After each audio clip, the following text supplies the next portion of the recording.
Here are some things I prepped to make my week just a little easier. My husband wanted me to prep more protein this week, so I moved on to making Moroccan meatballs. Tradwives have built a business on cosplaying what they believe real homemakers do. Anyone who's an actual homemaker knows that it looks nothing like what Tradwives portray. I find that lifestyle is also very reliant on the assumption that your marriage is ideal. That word submission and submit, as it's a very triggering word. Rizwan is triggered.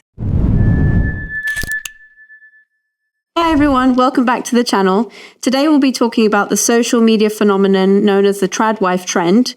Is it the modern man's dream come true? Is it the failure of feminism? Is it kind of from an Islamic perspective? We'll be talking about gender roles. So let's see what you think. This morning, my toddlers woke up with a cough and a little bit of a sore throat, and I don't usually keep cough drops or traditional medicine in the house, so let's make some. These were so soothing. Same deal here. Oh, my toddlers woke up sick this morning and I just happened to have fresh ginger and elderberry and arrowroot powder and cough drop molds in the pantry. No, you didn't. This was clearly planned well in advance, and it is crazy to me that people fall for it. This is my hot take. I believe that Tradwives have built a business on cosplaying what they believe real homemakers do. Anyone who's an actual homemaker knows that it looks nothing like what Tradwives portray. It's an act, it's a facade, it's a business. They're still technically working, but it's their job to pretend that they don't have a job. Do you make 6 figures a month by posting cooking videos on TikTok? No, probably not. So why are you comparing yourself to someone who lives that life? Okay. So, if Rizwana, I can start with you first. So the video gave us a bit of an in on what the tradwife kind of lifestyle is about. This was a commentary on the famous tradwife influencer known as Nara Smith. I'm sure you guys have come across her on YouTube or TikTok before. So Rizwana, can you tell us a little bit more about what your understanding of like the tradwife movement is about? Yeah, so tradwife, it's in the name, traditional wife. So married woman who's embracing those traditional roles of being a homemaker, a housewife, things that have been really devalued in society. So that's kind of the essence. But the movement, in a way, is, as the woman was saying on the video, has morphed into something else because of the social media lens that it, is on it. And it's become something that is wrapped up, packaged for mass production, and it does have appeal. But I think that it can be easily seen through. Exactly as she was saying, everything is carefully set up, it's curated, it is soft and beautiful to look at. And that is why it's trending all over social media. Yeah. Okay, fine. How does, Nora, if I can turn to you, how does like the whole tradwife movement compare to sort of traditional gender roles in Islam, like so with an Islamic focus on there? Some might say that it's similar in terms of the kind of perceived expectations on women in Islam, but what's your take on it? I think, as Rizwana mentioned, is the traditional wife movement, and it embraces the 1950s model of housemaking. Mm-hmm. So where the woman exclusively focuses on looking after the house, supporting their husband's leadership. So it's the choice that centers life of the woman around the husband and the family, and trying to make this as fulfilling and natural for a woman. Mm-hmm.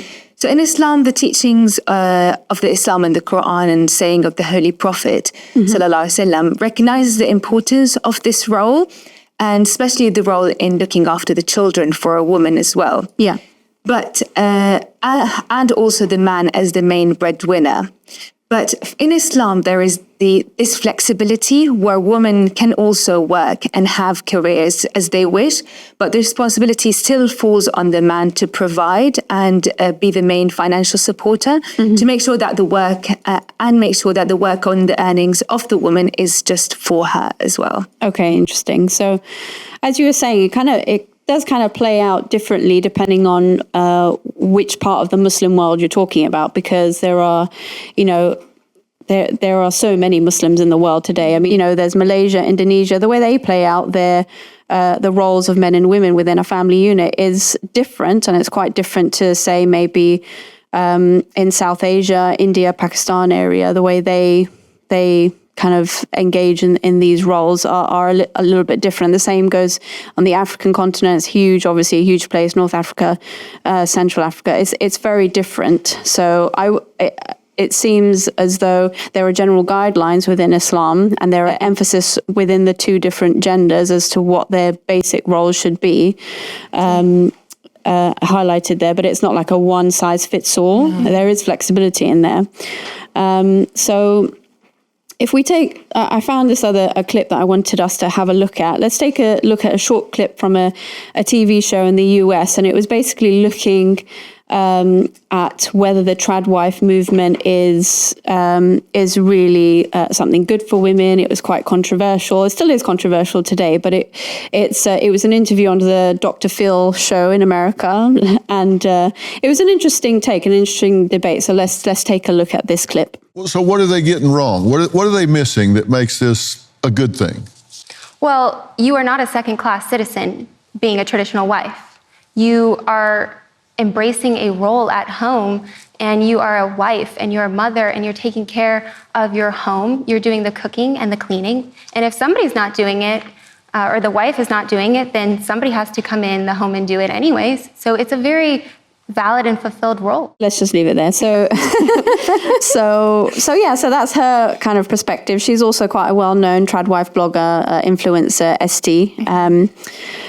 I wonder if I can turn to you, Rizwana. So how do you think the tradwife trend kind of reflects or challenges the modern societal norms around gender roles? Because it seems to have taken a full turn, changed quite a lot in the last 100 years. Yeah. So what do you think? You can see what this lady is trying to portray, and she does sound very empowered. She sounds happy. She sounds fulfilled. She's really embracing those traditional values. And I do think that the whole movement is in response to what we see in our current societal climate, in a way. So we see that women are being encouraged to not only work outside the home, but also bear children and raise them. Bearing children, something women can only do. And our world is also very, very gender fluid. So this whole movement seems to be kind of running back to simpler times in a way. Yeah. So everyone is confused and pressured, and they want something that is a little bit more simple in a way. And that's what she is also explaining, that these things are necessary and appealing. However, as Dr. Phil was pointing out, the women who are the face of this movement are very, very much economically secure. Yeah. They don't have the same challenges as a homemaker or a housewife who doesn't exist in that really well-off sphere would have. And it's a really tiny demographic, and it's not reality, basically, which is, I think, what Dr. Phil was saying, that it is a business at the end of the day. I think it was interesting with that take, because you were mentioning that the genders are a bit more fluid now. In many ways, but also like in terms of the different jobs of what each gender kind of picks up and does in society seems to have changed over the last 100 years. And it seems, as you say, to harken back to something simpler, which I definitely agree. That's what they were trying to do. These women are trying to do. So, I mean, we just touched upon it just now, and in the video at the end, where Dr. Phil was mentioning, how much of a following do you have, and all of this. Like, is it really what it's portrayed? Like, it's very much feels like at the moment, for example, for myself, I'm at home. I am medically trained, so I am a doctor, but I'm at home on maternity leave. So my life is very much surrounded around my kids, around providing for them in that sense, in terms of cooking and all those things, like the traditional role is at the moment. But my life changes. So obviously when I go back to work, then that's a bit different. And then it looks quite different. But is it really how they portray it? Like in terms of, are there other things that they're obviously profiteering? Are there other things that aren't actually being shown on their episodes? I mean, everything that you see on social media is all about an abundant lifestyle. You never will see Nara Smith saying something like, oh, the price of cough drops has really gone up in this current, cost of living crisis, and that's why I'm going to make it myself. Yeah. No, there's always enough ingredients. There's always enough money for the sourdough bread, for the multiple homesteading elements that are required. All of that, it's painted and looks easy, but that's not actually the case at all. So is it reality? No, it's not. It's giving, it's packaging this lifestyle of abundance and trying to say that this is something that you should also adopt. Yes. It's not the true picture. Yes, exactly. It's very curated, as we were saying. Yeah. So it's a business. So the reality of it is that a lot of these women have a lot of help doing this. Maybe at the beginning they they didn't have as much help just starting out their businesses. For example, like one woman that I follow on YouTube, she's a lady, her YouTube channel is called Farmhouse on Boone. And I don't know if you guys have come across her before, Farmhouse on Boone. Yeah, I really like watching her videos. I think she might fit into that same category of the whole tradwife thing, possibly. But she puts a very real perspective on it. She always does a lot of question answers, saying that this is a very curated version of my life. We have people that we hire to edit the videos. I pick specific things I want to record for the day. There are my husband's at home full time, so he can help look after the kids when I'm recording. Like, this is very different to what the average maybe stay at home mom is living, basically. But the reason why I came across her channel was some kind of like DIY thing she was doing. She was sewing something, and I wanted to get a bit of inspiration on how to make or fix something. And I came across her channel that way, and I was interested in her lifestyle that way, and I just got subscribed to her channel. So I like her version of the way she portrays herself, and it's not this, I'm going to play dress up today, I'm going to make this crazy cough drop thing, whatever it is. Like she just tries to inspire you to make more home cooked meals, but have a bit more of a realistic picture on kind of stay at home moms and what they do. Whereas some of the tradwives that get a bit more of a slack, like Nara Smith and some of the other ones, like on Ballerina Farm. I'm sure you guys have come across her as well. Hannah, they have it's kind of like a whimsical way of portraying motherhood, which is very unrealistic. It also, I find that that lifestyle is also very reliant on the assumption that your marriage is ideal. So it won't suffer kind of any economic loss, like you won't get divorced, for example, or that your husband who's working won't get a fatal illness or something. Like there are so many of these statistics that can put these women who portray themselves in this way at risk of becoming in a very different situation. And I think that portrayal can be a bit problematic, which we'll go into a bit later. So I think that issue, in general, my issue is that a man is not a plan. Yes. I think you guys have probably heard that on some of the other critique videos. A man is not a plan. You should have a plan B.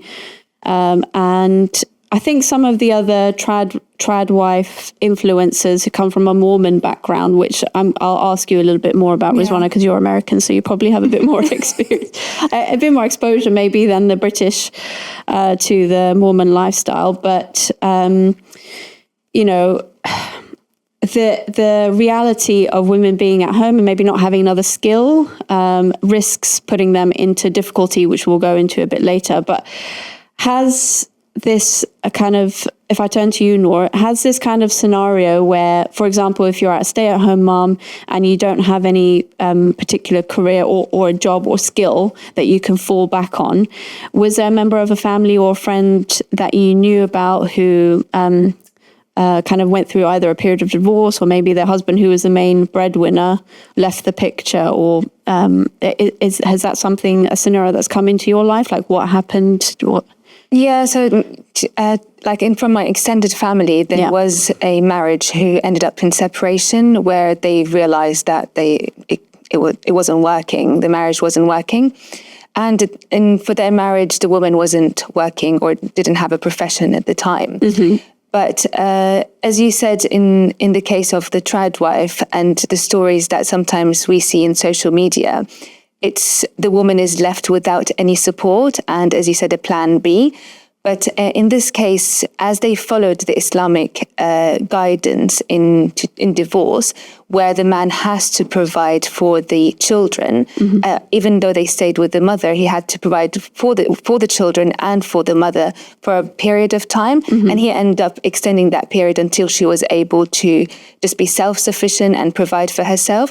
So it has played in from like someone I know, but it turned out with a different picture because the Islamic guidance was followed. Yes, I see. So she had a bit of a safety net there. Yes. Because there are some ex-tradwife ladies who are on YouTube that I've come across as well. And I found their stories were actually quite heartbreaking. Yeah. It was very difficult for them. One of them was a lady called Jean, I believe her name was. We'll have a look at her a brief story of her video in a second, but just as a little bit of a background, she was basically from a Mormon upbringing, and she had a Mormon marriage, which at the same time, Nara Smith is also a Mormon, so she's the other tradwife influencer alongside Hannah, who is part of Ballerina Farm. She's also from a Mormon background.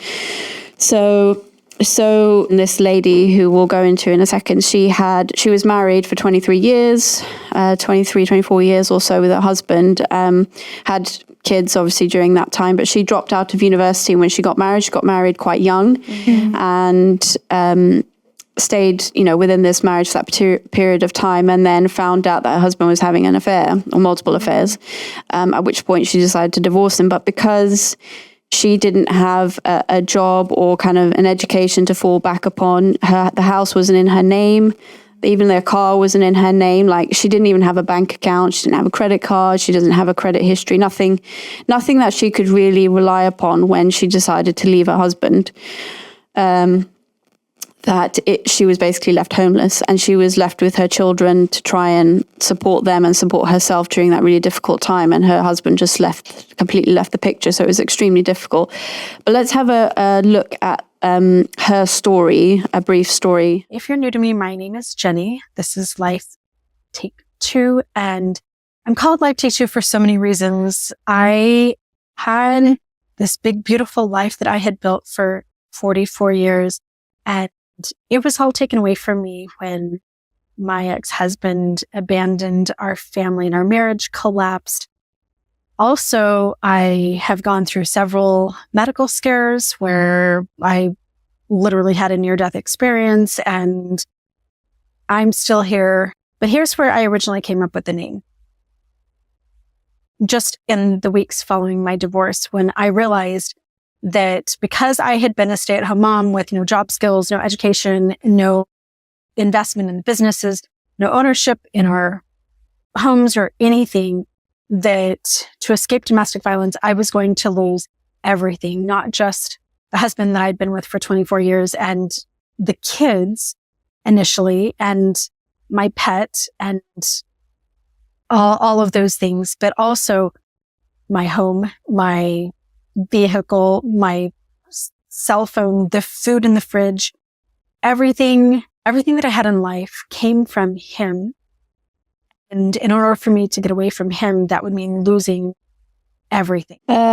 So yeah, I mean, that was her story. She has quite a few different videos on different aspects of her journey, which sound extremely difficult.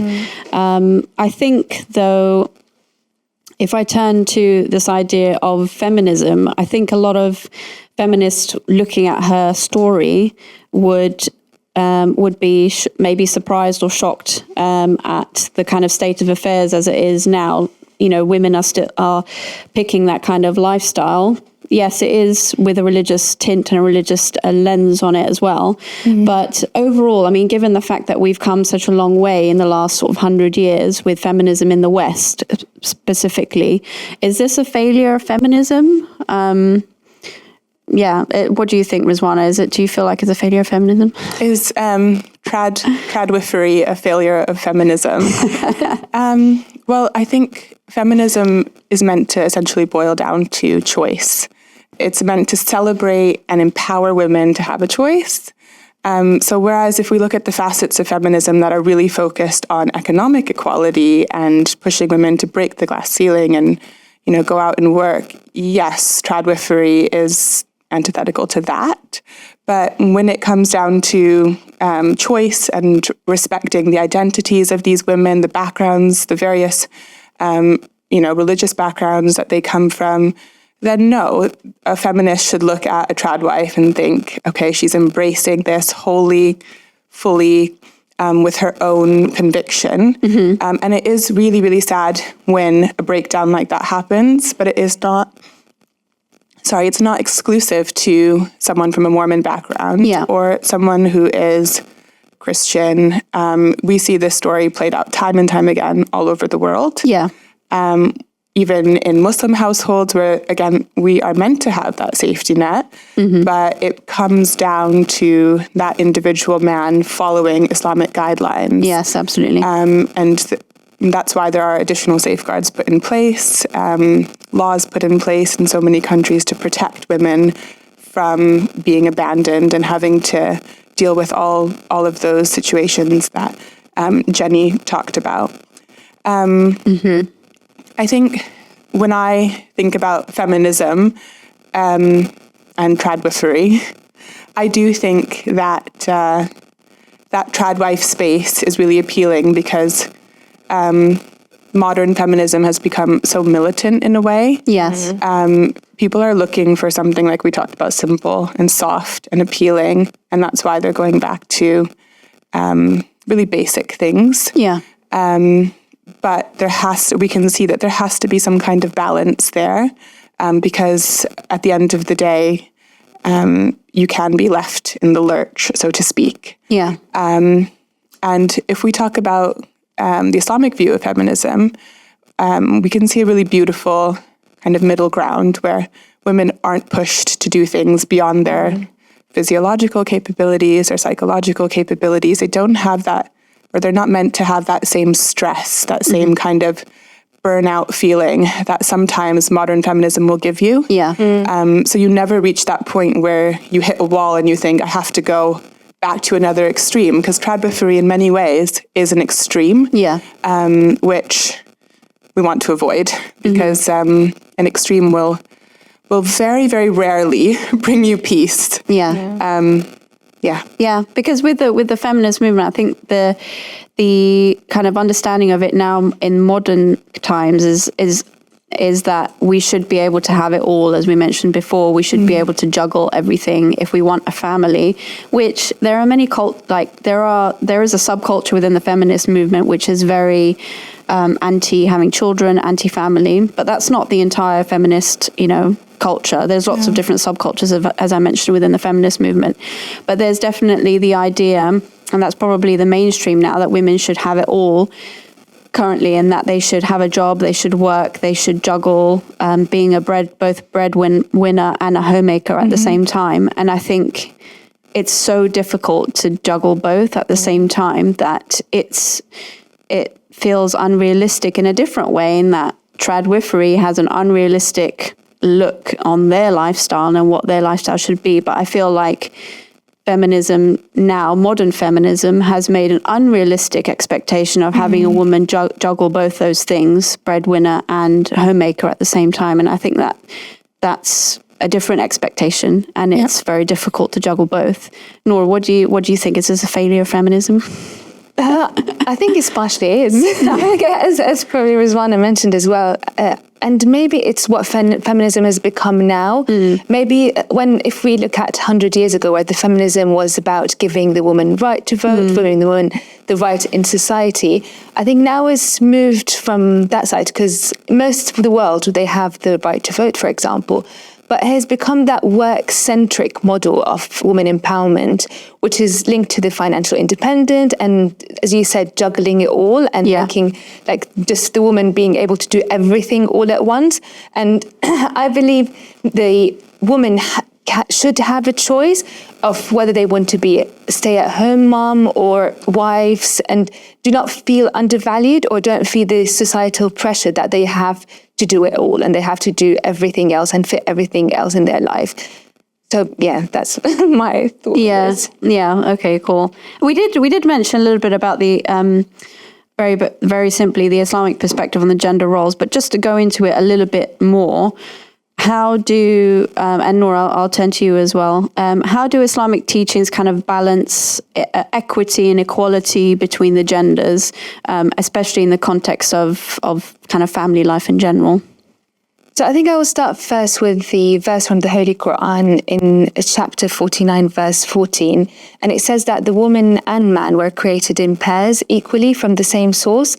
So although their physiology is different, men and women both have equal access to spirituality and God as well. So the ultimate goal in this life to just get to God and then become closer to Allah. So if the woman commits to good deed, she'll be rewarded in the same way that the man will be rewarded. Now, if we move to the family life and the equality between genders, I think that the best thing to look at is the example of the wives of the Prophet Muhammad ﷺ and how Sayyidina Muhammad ﷺ saw his wives. So if we go to one hadith that I really like, when Hazrat Muhammad ﷺ is talking about his wife Khadija, and it says, Khadija became my companion when I was alone. She became my support when I was helpless. She showered her wealth on me and Allah blessed me with children from her. She validated me and everyone called me a liar. And that's in Musnad ibn Hanbal, so volume 6, page 118. So this gives us what Hazrat Muhammad ﷺ thought about the role of the woman and the gender role in a marriage. So in this one, he says that she supported me. She gave me all the support that I needed when no one gave me support. Yes. And I don't feel any superiority in this, what we see in the Tradwife, for example, movement. And this is what Islam is all about. Another one when Hazrat Aisha is talking about the Holy Prophet ﷺ, about how he was at home, and when he would come late in the night, he would not wake anyone, and he would eat his food by himself, and he would drink milk by himself, and that's in Sahih Muslim as well. And that shows us how their relationship was between them. Yeah, but also in things like he would be able to mend his own, mend his own shoes or like his clothes. So it's not like, again, he did one thing and the women did one thing, like, you know. Or he did everything outside the house. She did everything in the house. Yes, exactly. Yeah. So note to husbands, you can sew your own clothes as well. Just saying, okay?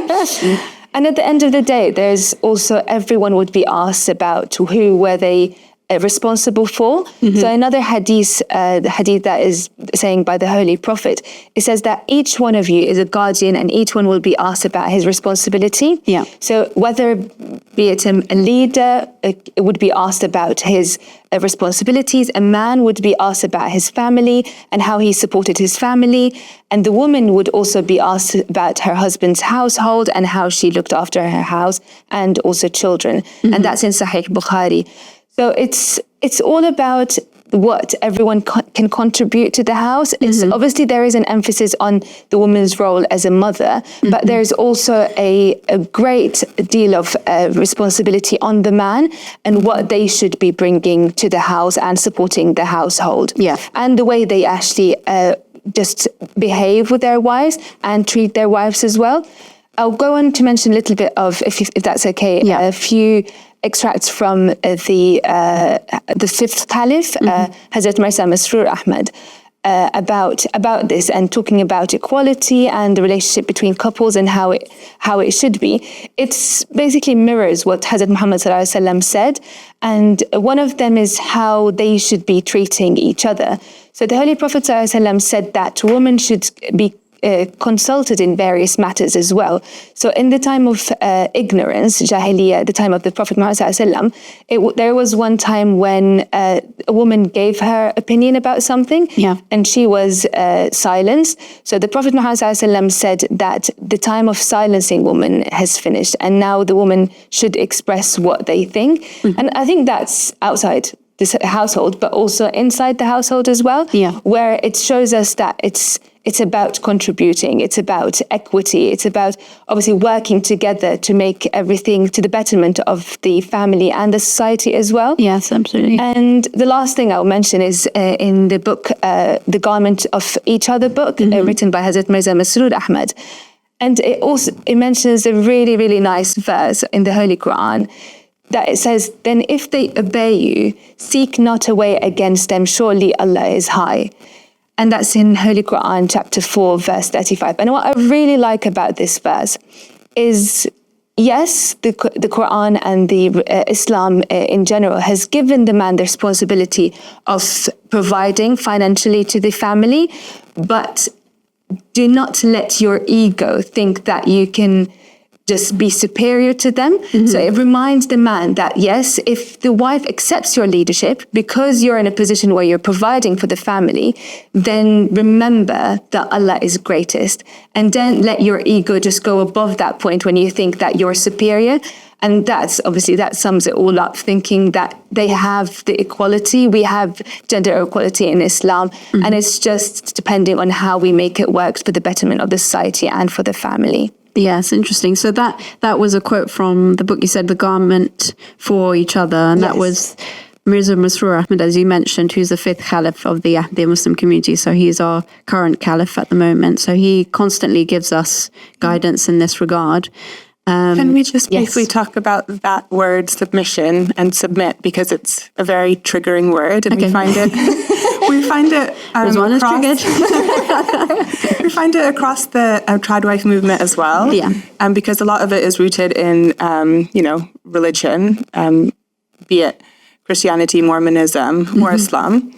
But what Noor said is so beautiful, that even as the husband is placed as the head of the household and is given that right based on his capabilities, he also submits to Allah and submits to God. And if both partners in that relationship are attuned to this fact, and the husband is truly submitting, then that is where we see rights upheld. Yes. And that is where we see gender roles to be very equal, because there isn't that sense of superiority, as you were saying. There isn't that ego-driven kind of, I'm providing everything and your job is just to cook and clean and listen to everything I say. Yeah. That it's a really subtle shift, but it's really important in creating a peaceful household unit, and to really the gender roles within Islam are nuanced because of that ultimate submission. And submission also means, trying to please Allah and fearing Him as well. So being really, really cognizant of your own duties and responsibilities as a man or a woman. Yes. Yeah. Okay. I think in that kind of, people often kind of look at it as a pyramid where like the man's on top, then it's like the wife, then it's like the children. And I don't know what you'd include in after that, like pets. So there's like a pyramid of hierarchy, but I feel like it's really reductive, because at the end of the day, both the husband and the wife, they don't see the children as the bottom of the pyramid. They will do everything they can to protect them, including lose their own lives in their kind of goal to protect them and to provide for them. So it's a very reductive kind of approach, this whole pyramid, this kind of pyramid of husband on top, and doesn't fit reality at the end of the day. So, I mean, following on from that, if your marriage does end in divorce, we did briefly touch upon it before, but what kind of Islamic safeguards are there for women to avoid the scenarios that, for example, Jenny was in, that we just watched her video? What kind of safeguards are there for women from an Islamic perspective, teachings that were revealed to us hundreds and hundreds of years ago? Can I turn to you, Noor, again? Yes. So in the Holy Quran, in Surah Al-Baqarah, which is the 2nd chapter of the Holy Quran, we've got a big section that is talking about talaq, which is divorce, and that's from around verse 230 to 240. And it's really nicely put on what are the responsibilities of a man when divorce happens and what should happen in this context. So the main thing is that it is first, when the marriage happens, usually there is an amount of money or something that the woman is given, and that's what we call haqq mahar. Yeah, something of value. Yes. So when the talaq, the divorce happens, this should be given to the woman. So this is something that should, the safe netting, this should be kept for her to just use as she pleases. In addition to that, if any gift was given to the woman during the period of marriage, nothing should be taken from her. So I think that obviously will support the woman when this incident happens. In addition to this, if we look at non-financial stuff, it is mentioned very clearly that the man should not transgress against the woman. They shouldn't put them in a difficult position. They have, if they're during their nursing period, the men should be providing for them. Also, for 3 months, the man has a responsibility to look after the mother, and if they have also, of course, the children.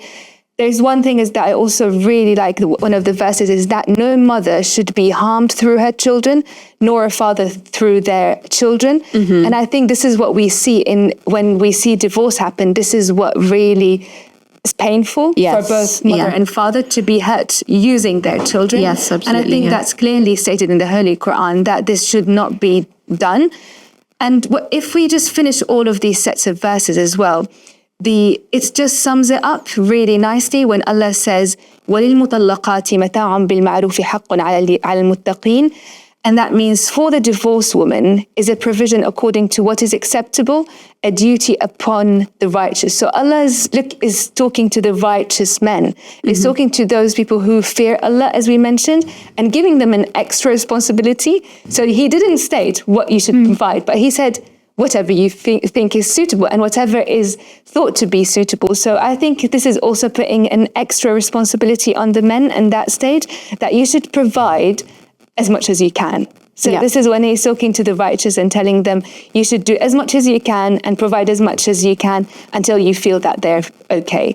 So this is sort of what is being said in the Holy Quran. And there's so much more as well in the saying of the Holy Prophet, but I think I'll focus on these ones. No, that's very good. I think the focus and the emphasis there is that there is a safety net, at least for a particular period of time in the initial phases of the divorce, where there must be monetary support for her, particularly when there's children, as there was, for example, in other cases of women who divorced their husbands, who completely leave the picture and leave them completely destitute.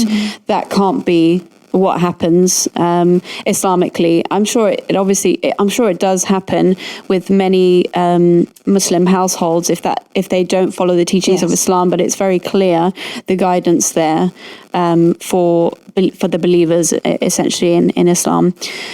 So how we talked briefly about the fact that Islam is not black and white. It's not one culture. There are many cultures within the Muslim world, with 2 billion Muslims throughout the world. So how do cultural influences kind of impact on the perception of gender roles within the Muslim communities, and how are they to be addressed and to align up to Islamic teachings, basically? Can I turn to you, Rizwana? I think Islamic teachings being so adaptable is something very, very beautiful about Islam to begin with. But it does leave that leeway and that room for misinterpretation as well.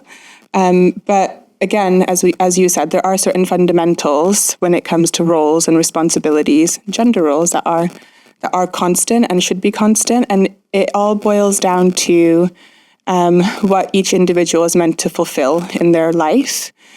So an individual has to fulfill their rights to God and to mankind as well. So we talked a little bit about the fact that men and women are created from the same source and are spiritually equal. So they have that right to strive to attain higher levels of faith and spirituality equally, whether that's through praying or fasting or fulfilling all the commandments in the Holy Quran. But then there's also that right that we have to, the rights that we have to fulfill towards man. And for a woman, that means not only being a mother, but also being a wife, a sister, a contributing member of society in that you provide for your community, you do charity, that kind of thing. And all of these roles are kind of put into that one gender role of being a woman. And yes, motherhood is prioritized and emphasized in Islam as being your primary role and responsibility, but that doesn't mean that everything else is neglected. And no woman has a constant narrative in her life. You know, she is always changing. She's not going to be married till a certain time. She's not going to be a mother till a certain time. So it leaves windows of opportunity to really address those other roles that Islam has given us. So if we look at those two rights, then culture can obviously adapt them in a positive way. So, for example, it may be that in some countries, the woman is encouraged to be educated first and to go to school, et cetera, before she becomes a wife or a mother. And then she may step back and adopt that different role and prioritize motherhood. But it may be in other cultures where maybe that's not, that need for a woman to work is not really there. And she might just be, in the household more so because of the different economic climates and different cultural expectation.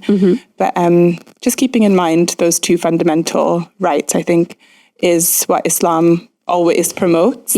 And if you do that, then culture shouldn't matter. I see. Okay. Nora, did you have any? I don't know if you want to have anything to add.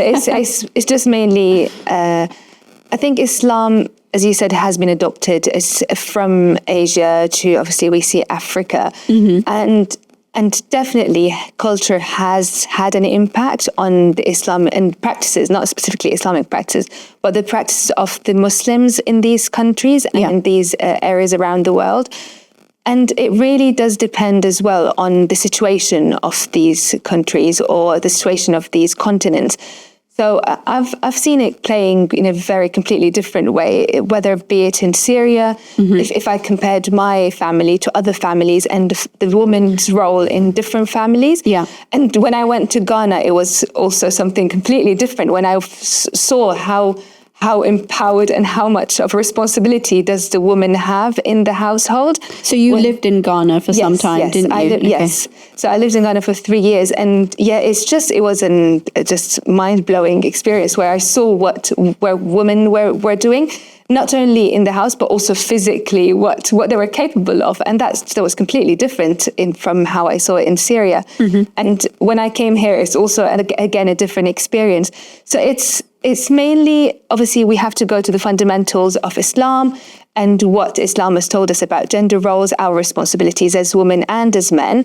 But it also really depends on the socioeconomic factors of each country and in each place, and also the culture behind every society. So, for example, we see in Africa and where, like the Arab Africa, I would say, where they're like predominantly Muslims, it's very normal to see a woman working and balancing home life and work. And that's because sometimes they can't afford not to work. They have to work to provide for the family as well and support the family, which they've decided to do is to be able to get a certain level in economically. But in contrast, if we look at the Gulf countries, for example, Emirates and Saudi Arabia, the women have they don't need to work. There's no financial need there. There's no financial need. So it really depends. We've got the fundamentals that are the same, but it really depends on how it plays in different culture and a different society. I see. Okay. I mean, are there parallels between evangelical Christianity, Mormonism, Muslim women, Islam? That's probably the next natural question. I guess, Rizwana, because you are American. I don't remember exactly where it was that you grew up in America. Maybe you could tell us a little bit about that, and then your idea if there are parallels between, Christianity in America, Mormonism, where it's much more common in America. So I grew up kind of all over, but I spent high school Truly an American then, everywhere. That's right, every coast. But I spent high school in Pennsylvania, and I did have quite a few Mormon friends growing up. Okay, interesting. And it was really interesting that their values do align a lot with Islamic values when it comes to valuing family and that unit being really, really important, and valuing marriage as well. So having a two-parent household was something that you would find across the board with most Mormons. And also the misunderstanding, because the Mormons I grew up with did dress more modestly, as did the Muslims, but there was that element of misunderstanding of the rest of society, towards Mormon values, evangelical Christian values, and Islamic values that resonated with all of us. There is also that strong emphasis of the man being the head of the household and the provider, and the woman being primarily responsible for raising of the children. So that is definitely a parallel as well. But where I find, as I grew older and where I could see differences, was in how women were empowered in the different faiths. So as a Muslim girl and woman growing up, I was very highly encouraged to pursue education from a young age, and to equip myself with knowledge. Knowledge is power in a way, and in many ways. And as I grew older, I realized that a main tenet of evangelical Christians is to kind of reject that for women.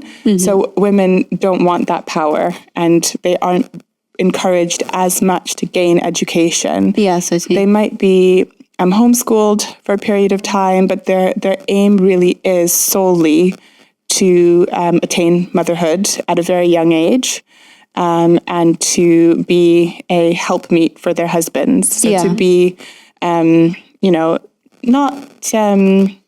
not someone who's questioning or has the I guess intellectual ability to want to meddle, but to be solely focused on those traditional kind of things like cooking, cleaning, the rearing of children. And again, as I got older and learned more and met more people, you realize that it all boils down to doctrine a little bit as well. So whereas we've said this multiple times now, a man and a woman are given spiritual equality in Islam, and the Quran categorically states that we are created from the same source. The same soul, Yeah.